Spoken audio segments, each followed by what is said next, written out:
Vous écoutez les grands entretiens de la FAD, un balado du pôle d'expertise interordre en formation à distance.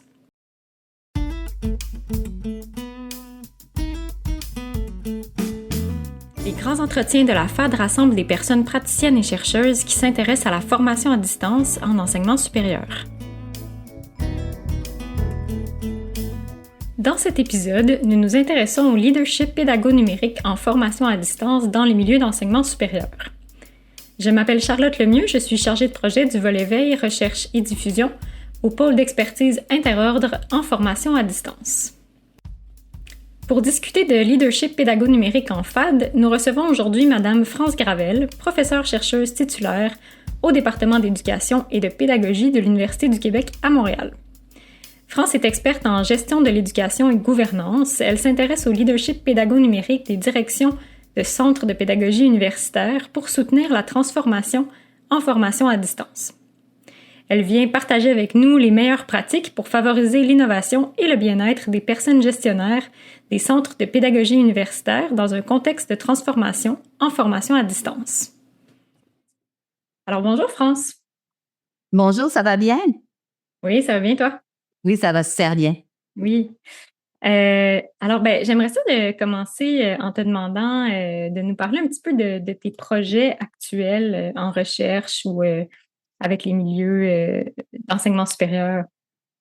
Les présentement, ça se poursuit toujours au niveau du leadership pédago-numérique. On vient de mener une recherche en France auprès des chefs d'établissement d'enseignement.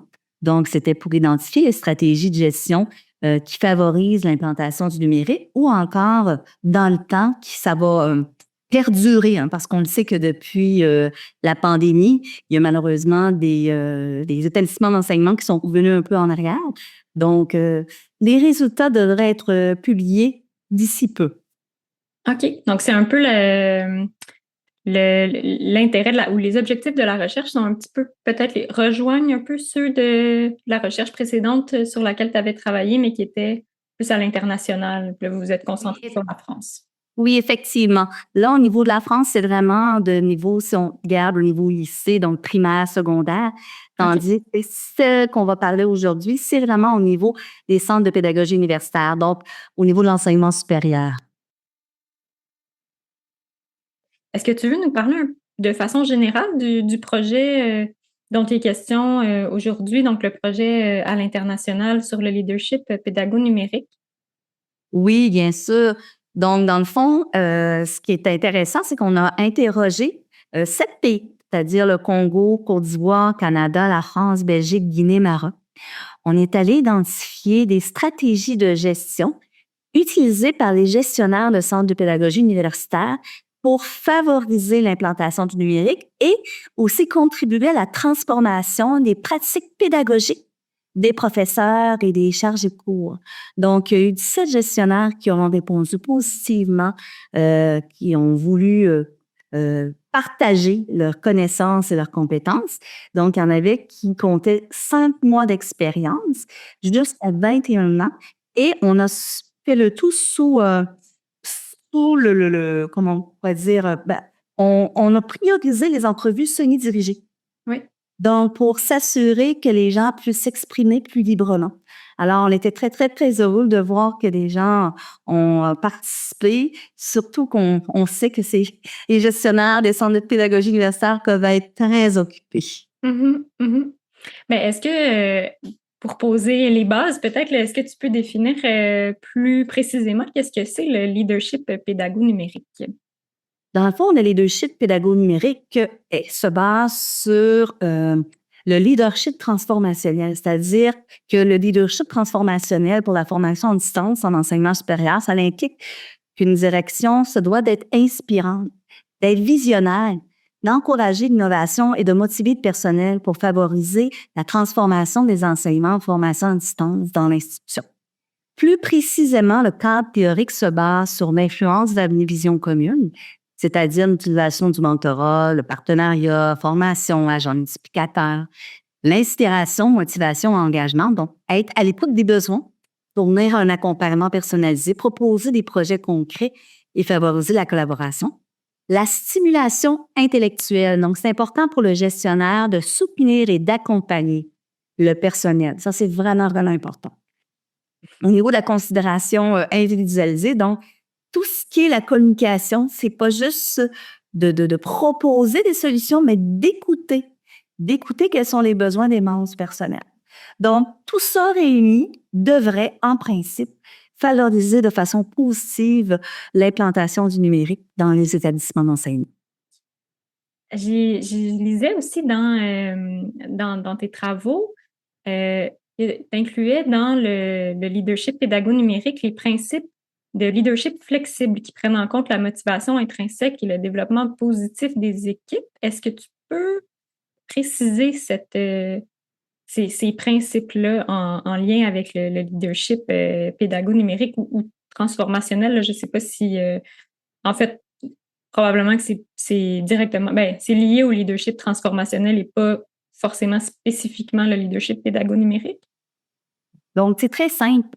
Le rôle qui est à jouer par le gestionnaire, c'est vraiment, premièrement, de mettre l'accent sur des innovations, donc des pratiques novatrices. Il ne faut pas rester dans le connu. C'est-à-dire qu'il faut oser essayer pour être capable de favoriser la transformation des pratiques pédagogiques. Comme je disais tantôt, c'est important de soutenir la formation. Ça prend toujours de la formation et de l'adapter à chaque individu. Donc, quand on parle de la diversité, il faut tenir compte du fait que peut-être qu'un membre du personnel est à la base au niveau du développement de la compétence numérique, tandis que l'autre personne peut être moyennement avancée. Et bien entendu, de favoriser le climat de collaboration entre les membres de l'équipe et de mettre en place l'infrastructure. L'infrastructure, ça peut paraître simple, mais je vais vous donner un exemple. Les établissements d'enseignement datant de plusieurs années ne sont pas munis de beaucoup de prises électriques dans une salle de classe. Alors, quand on veut favoriser l'utilisation de l'ordinateur par tous et que l'on se retrouve peut-être à 4 prises électriques, ça peut être compliqué. Donc, on parle d'infrastructure, on dit, c'est simple, on ajoute des choses, on va simplement les distribuer, mais non, ça va plus que ça. Il faut être capable de planifier à l'avance au niveau de la structure pour être capable de mettre de l'avant le numérique. C'est la base, hein, l'aspect matériel, c'est quand même, c'est sûr que on s'en sort pas.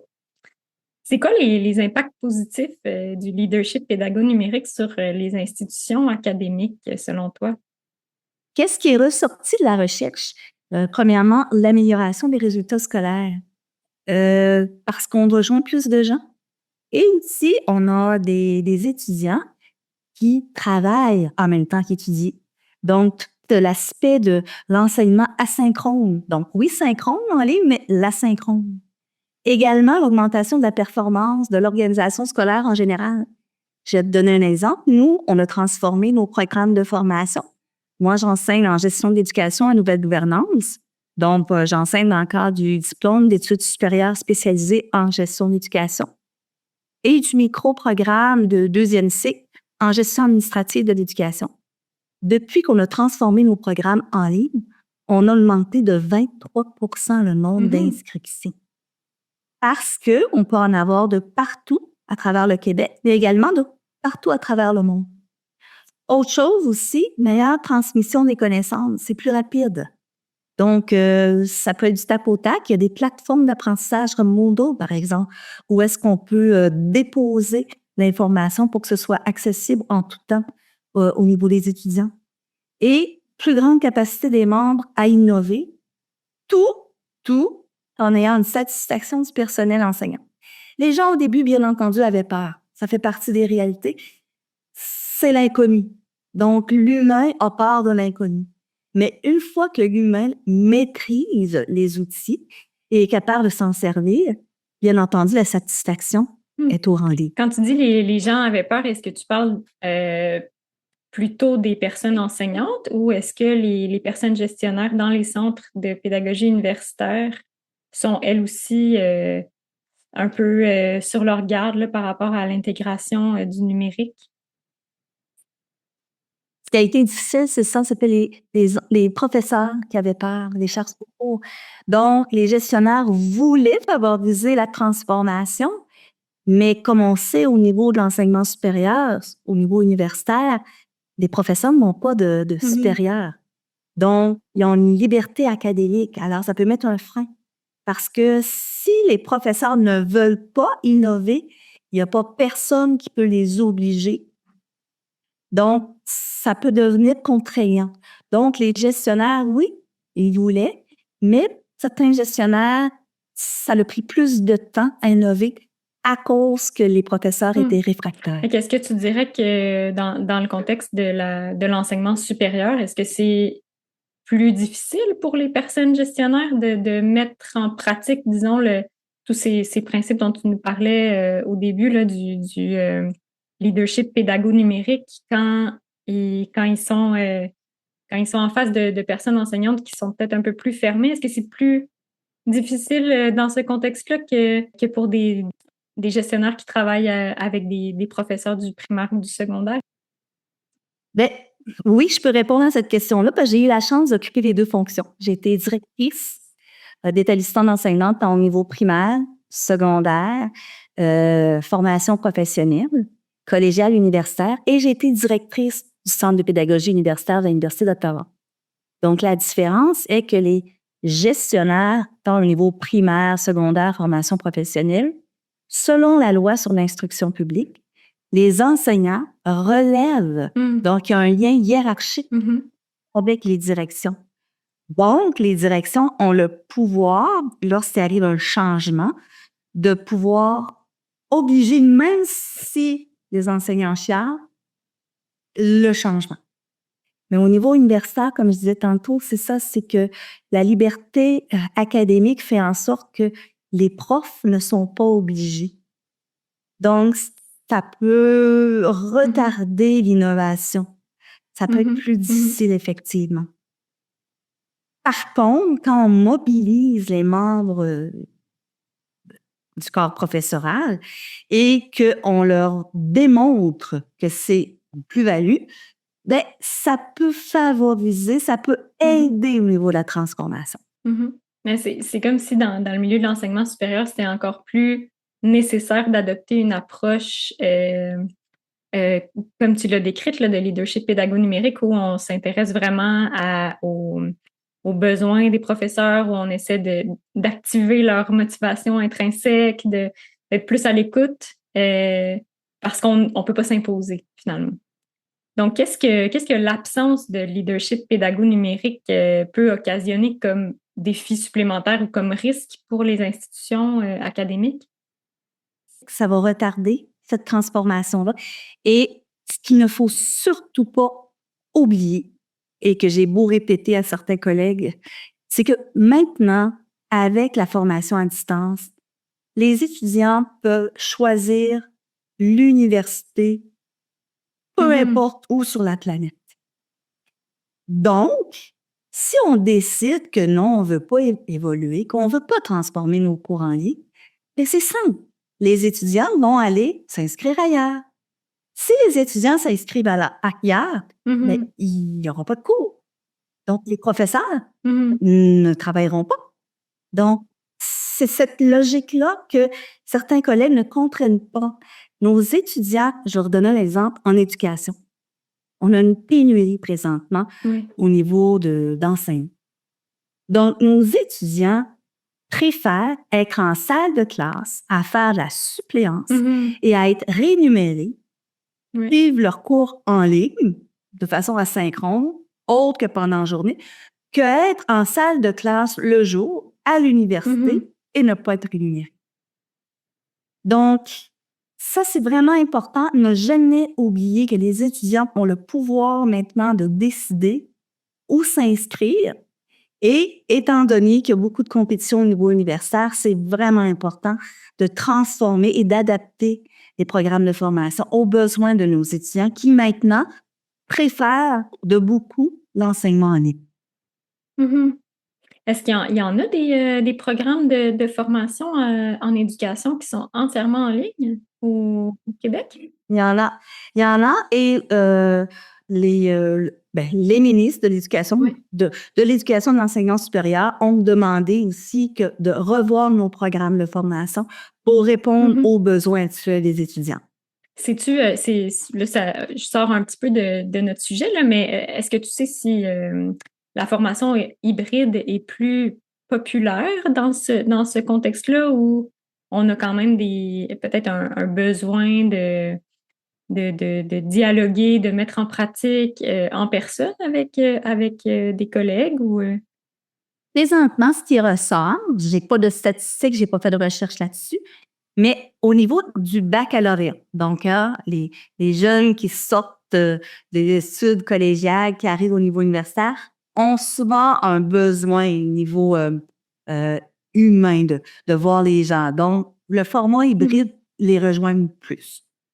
Mais tant au niveau de l'enseignement supérieur, ce qu'on voit, c'est que les étudiants préfèrent en ligne parce que la majorité, comme exemple dans nos programmes, soit qui sont Ouais, déjà ouais. enseignants à temps complet, conseillers Mhm. pédagogiques ou déjà en direction. Donc, oui, il y a encore de la place pour l'hybride, mais on retrouve ça plus au premier cycle. Ouais, pour le micro-programme, les DESE, c'est peut-être plus pratique pour les personnes étudiantes d'être entièrement en ligne. Effectivement. Donc, ben, d'après les résultats de tes recherches, là, en fait, quelles sont les stratégies qui sont les plus efficaces dans la pratique pour l'implantation du numérique en formation à distance, plus spécifiquement, là, dans les établissements d'enseignement supérieur? Qu'est-ce qui est ressorti? Vous allez voir ça sur la fiche, c'est au niveau des Mhm. recommandations organisationnelles. Bon, intégrer l'aspect de la numérisation dans le projet de l'établissement de l'université. Ce qui est important, il ne faut pas juste en parler. Il faut que ça fasse Mhm. partie du plan d'action de l'établissement d'enseignement. Former davantage d'ingénieurs pédagogiques parce que il faut avoir de l'accompagnement. Donc, les profs, il y a beaucoup de professeurs de charge de cours qui sont prêts, mais ils veulent être Oui. accompagnés. Ça, c'est vraiment important. Également, persévérer lorsqu'un service ou un outil ne fonctionne pas, au lieu d'abandonner. Souvent, les professeurs, quand ça ne fonctionne pas, disent « Ah, je ne l'utilise plus. » Faut pas, faut continuer.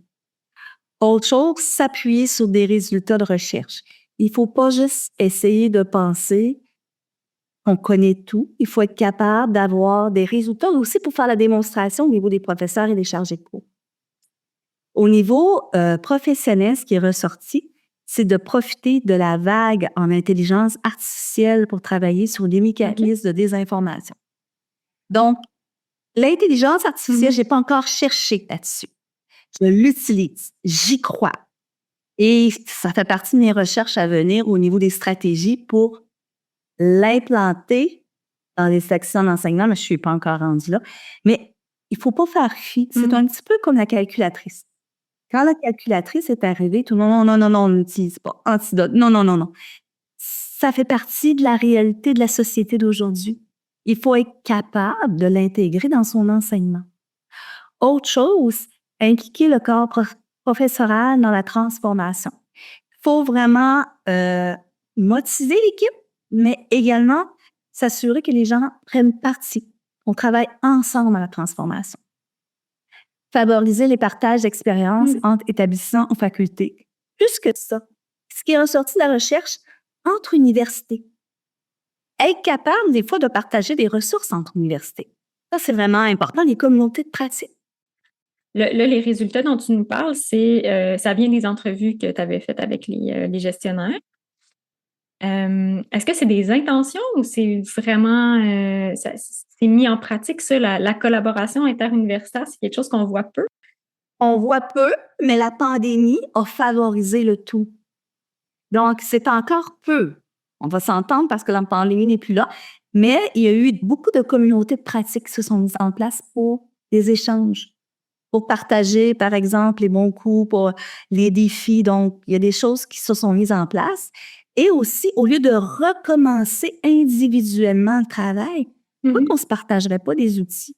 Donc, toi, tu as déjà un modèle pour, par exemple, transformer un cours, un schéma, mais pourquoi pas le partager au lieu de recommencer? t'as rencontré des gens qui venaient de plusieurs pays, là. Est-ce que ça se fait au Québec, ça se fait ailleurs, ça se fait partout? Ça se fait partout, mais il ne faut pas oublier qu'on avait quand même Non, 17 oui. gestionnaires. Et habituellement, les gens, comme on sait, les participants, quand ils veulent participer à une recherche parce qu'ils sont intéressés, ça les interpelle. Donc, on peut imaginer que ceux qui se sont pas montrés intéressés à participer à la recherche ont peut-être moins d'intérêt aussi pour l'intégration du numérique, de la Exactement. formation.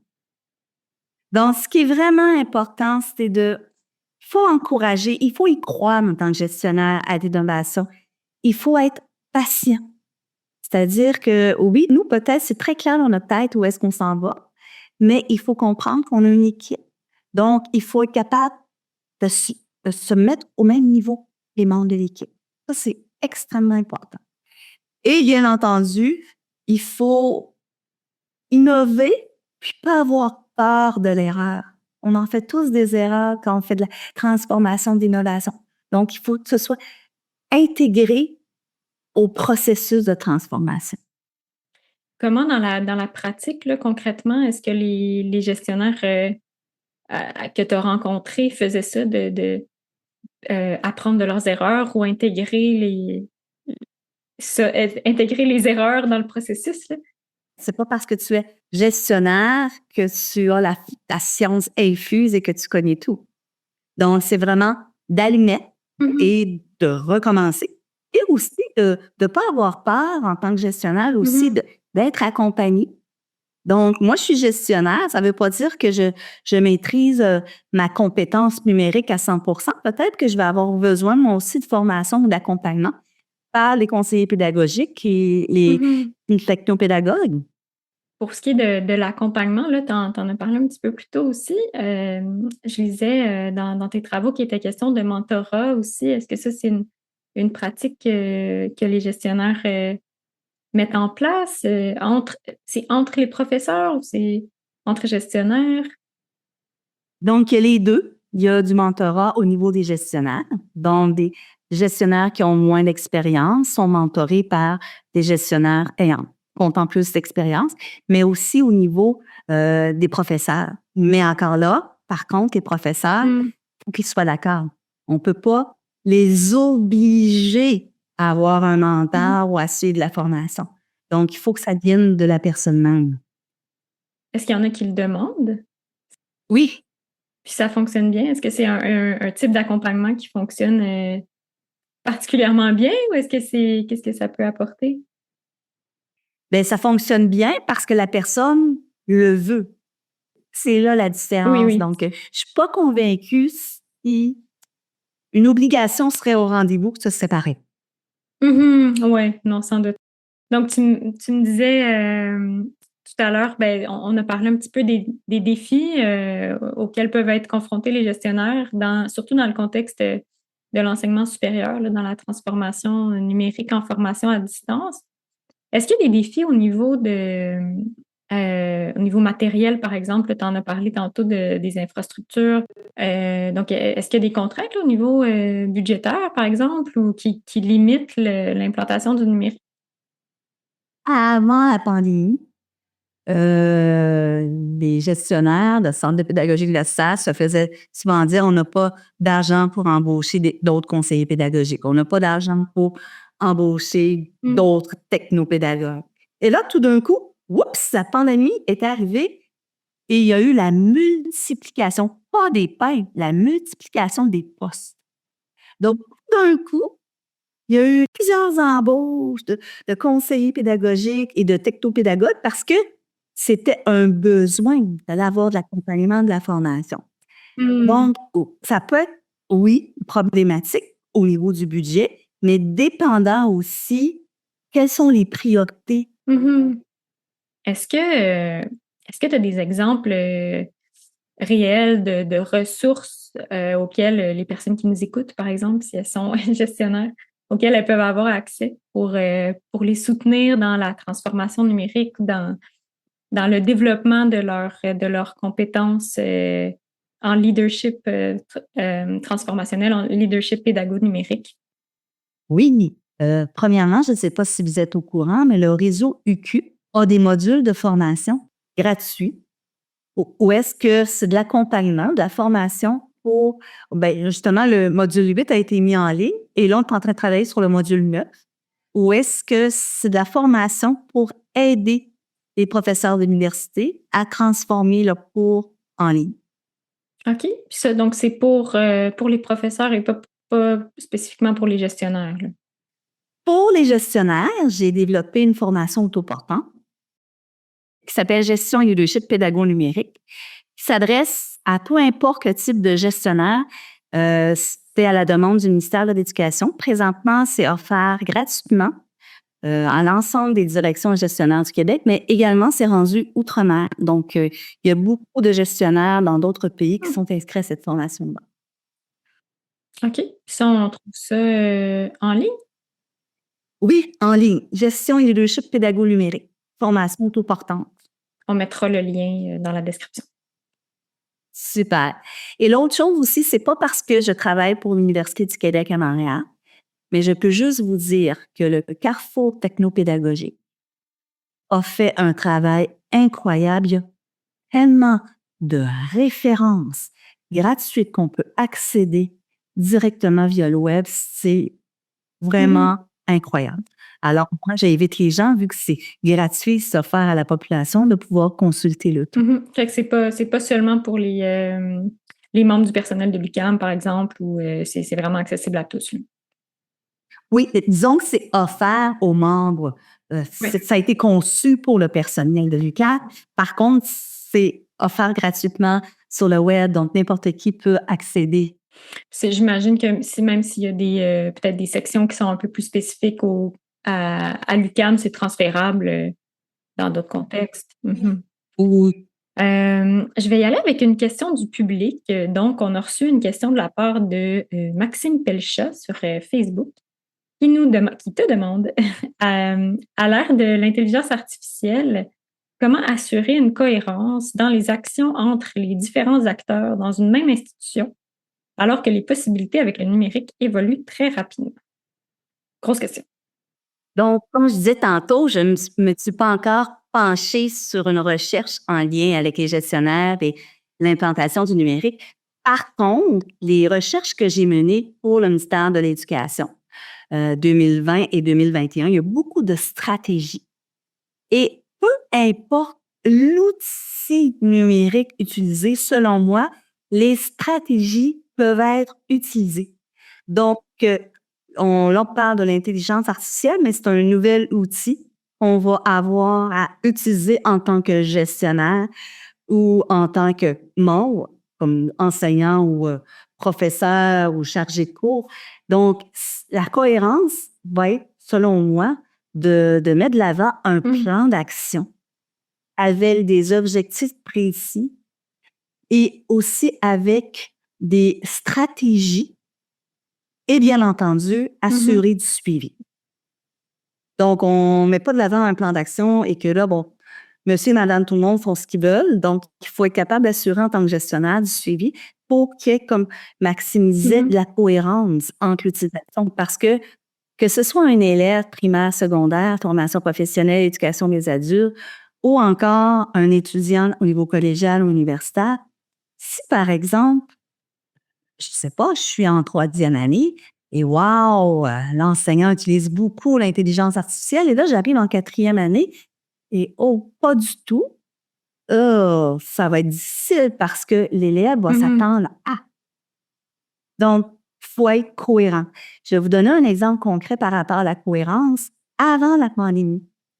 Moi, j'enseigne depuis 2014 en ligne. Donc, à l'Université d'Ottawa, j'enseigne en ligne. À l'UQAM, j'enseigne en ligne. Alors, dans notre programme, ce que ça le fait, c'est que les étudiants, vu que j'enseigne en ligne, synchrone et asynchrone, ben, ils demandaient aux collègues qui étaient en traditionnel, ben, on aimerait ça que vous transformiez votre cours. Donc, malheureusement, ça faisait de la pression sur des collègues qui étaient un peu réfractaires. Donc, cette cohérence-là, elle est importante et je pense que la base de tout ça, oui, il y a le plan d'action, mais la communication au sein de l'équipe. Très, très, Très, très important. Oui, puis j'imagine qu'à l'intérieur de ce besoin de cohérence, faut quand même garder une certaine flexibilité aussi. Tu parlais de la pression sur tes collègues. J'imagine qu'une institution pourrait avoir intégré à son plan d'action le numérique ou la formation à distance, une ouverture à la formation à distance, mais donc donner l'option aux profs quand même de euh, à quel où sur le continuum ils souhaitent se positionner là, entièrement à distance, hybride, mais à avoir quand même offrir quand même de la formation à distance dans une proportion ou une autre. Oui, entièrement raison, Charlotte. Il faut faire place à la diversité. Mais ce que je peux dire par expérience, c'est que ce sont soit les élèves ou les étudiants qui vont mettre la pression sur les enseignants et les professeurs. Et ça se voit. Alors, moi, je me souviens, en 2010, j'étais directrice à la cité collégiale et à un moment donné, on a mis un cours seulement en ligne. Et j'ai eu une pétition de 200 étudiants parce que les étudiants ne voulaient pas être en présentiel. Eux autres aussi voulaient être venus.